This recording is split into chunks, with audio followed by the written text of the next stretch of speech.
capturing a tank intact. Contrary to depictions in video games and movies, tanks operating in combat zones are almost always sealed tight from the inside. Crew members, once identifying enemy forces, shut and lock the tank hatches, making the vehicle virtually impervious to an assault. While there are many ways of dismantling and destroying tanks from the outside, the ability to capture a tank without destroying it remains an elusive goal. Since the tank's introduction to warfare in September of 1916 at the Battle of the Somme, soldiers have been both fascinated and terrified by their awesome firepower and mobility. Capturing one instead of destroying it would mean that it could be used against the enemy, a much more demoralizing scenario for them. For over 100 years, there have been many different ways of engaging enemy tanks, from attempting to lure crew members outside their vehicles to sticking Molotov cocktails in the rear engine intakes. But the most interesting and creative methods of anti-tank assaults have been born out of the desire to turn the tank against its own side. In hijacking enemy tanks, armies can utilize devastating artillery fire from the front lines without using factories, labor, or finances. Stealing enemy tanks means sidestepping costly military contracts, production delays, and transportation times. In the heat of battle, soldiers can't wait for equipment and supply lines to catch up with them for the assault. They must adapt and use whatever they can to achieve a victory, and adding a couple of enemy tanks to their ranks definitely doesn't hurt their chances of success. This video is sponsored by War Machines. Dive into the pulse-pounding world of War Machines, a real-time tank battle mobile game where strategy meets action. The adrenaline's as real as the tanks. In just a few days, thanks to a collaboration with the Expendables franchise, you're in for a treat. Get your hands on the Expendables themed in-game content. And it's not just any content, it's got characters straight from the movie, each bringing unique abilities to the battlefield. The action doesn't stop there. Expendables 4 is roaring into theaters on September 22nd. Massive explosions, high-speed chases, and dynamic fight sequences. It's classic Expendables fused with new energy. The game has over 400,000 active users and 150 million downloads. Remember, this is one of the highest-grossing action franchises in box office history. Thanks to Lionsgate and Millennium Media, it's back and bigger than ever. Download War Machines now using the link in the description or scan this QR code. Don't forget to check out the latest Expendables movie. It's a cinematic spectacle you won't want to miss. And hey, a big shout out to War Machines and the Expendables for this epic collaboration. See you on the battlefield and in the theaters. German tank Mephisto.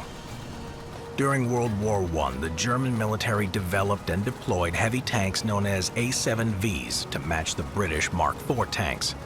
At the Battle of Villers-Bretonneux, German tanks were used to smash through the British lines and faced off against the British Mark IV tanks in what would become the first tank battle in history. One of the A7V tanks, named Mephisto after a demon in German folklore, was part of the initial assault group. Advancing west toward the town of Bois d'Aquin, the tank's first contact with Allied troops came as it approached a settlement called Monument Farm. As it advanced through an orchard in front of the farmhouse, it suffered a fuel blockage and had to stop. Soon after the tank was repaired after the skirmish, a shell landed immediately in front of the vehicle and created a large crater. The tank was now stuck in the ground and completely immobile. Much to the crew's dismay, the tank had to be abandoned.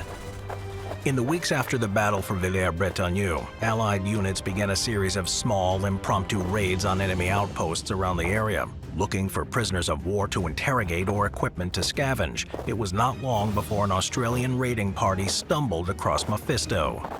In a diary entry by Lieutenant H.F. Pearson, dated July 14th, he recorded, "During the attack, the battalion captured the derelict German tank number 506 Mephisto." Next, after the commanding officer of the 26th Battalion, Lieutenant Colonel James Robinson, decided to use the opportunity fate had given him to raise the morale of his troops by declaring the enemy tank should be acquired as a trophy. Attaching a steel cable to it, the Australians towed the vehicle 3 miles westward to the town of Bois-l'Abbé. Mephisto was then transported to the 5th Tank Brigade training ground at Vaux-en-Amiénois. And so the Australians became one of the first units in history to capture a tank intact. Although it was not by a cunning tactic or heroic show of bravery, the capture of Mephisto still illustrates one of the most reliable ways to capture a tank, by waiting for it to be abandoned first. Ukraine War. Over 100 years after World War I, armies are still trying to requisition tanks without destroying them. In the current Ukraine war, this doctrine has been implemented with great effect as the Ukrainian resistance uses captured tanks to turn the tide of war.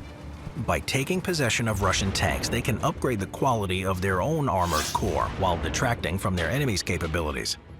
Many of the vehicles in Ukraine's arsenal before the war were modified second-generation tanks, but now they have access to Russia's premier tank technology.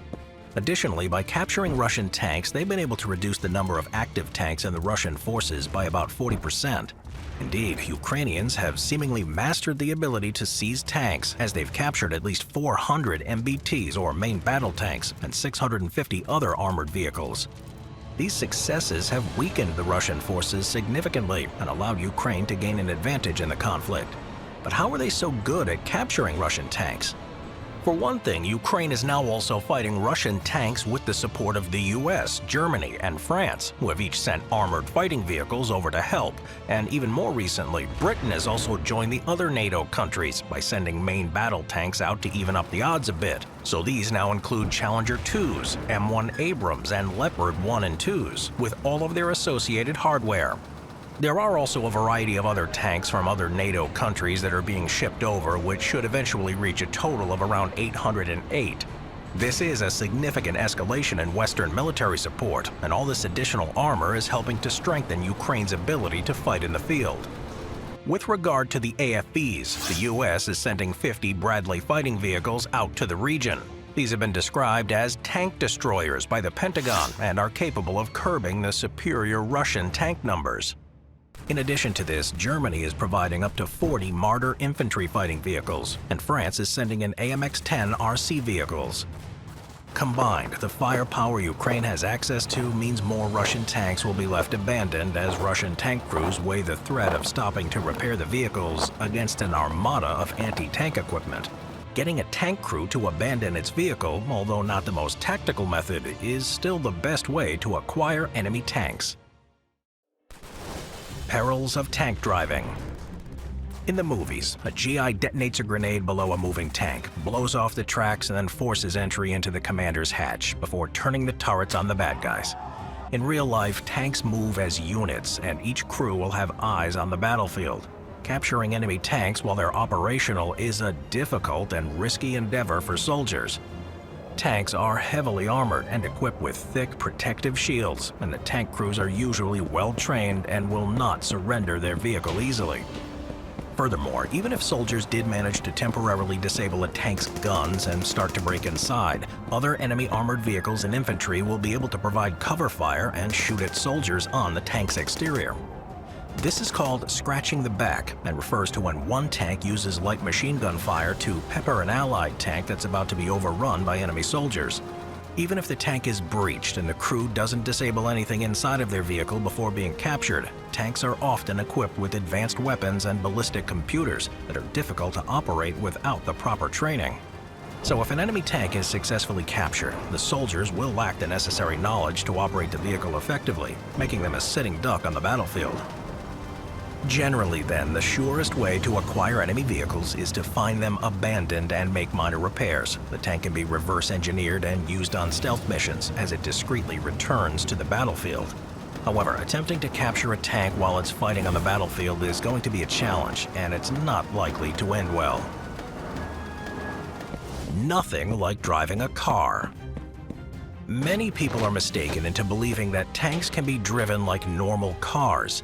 Operating a tank is not intuitive, and the vehicles have control panels with hundreds of switches and an array of complex systems, from engines and guns to communication, electronics, fire suppressants, and gyroscopes.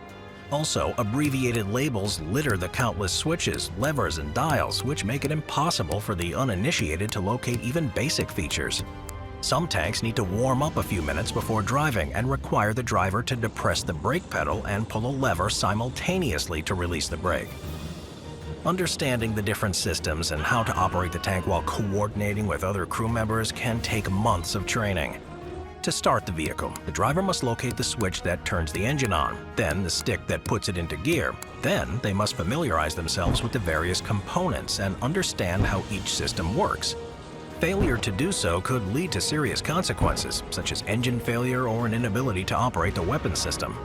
In short, only trained personnel can effectively maneuver a tank on the battlefield, and the average infantry soldier lacks this kind of training. The resources needed to train soldiers to be effective in operating foreign tanks will be much more costly than beneficial, as the ability to wrestle a functional tank from the enemy on the battlefield is next to zero. Therefore, it's much more effective to develop anti-tank weapons to push the enemy back and force tank crews to abandon their vehicle. Ready for action-packed battles? Download War Machines now using the link below, or scan the QR code and catch Expendables 4 in theaters September 22nd.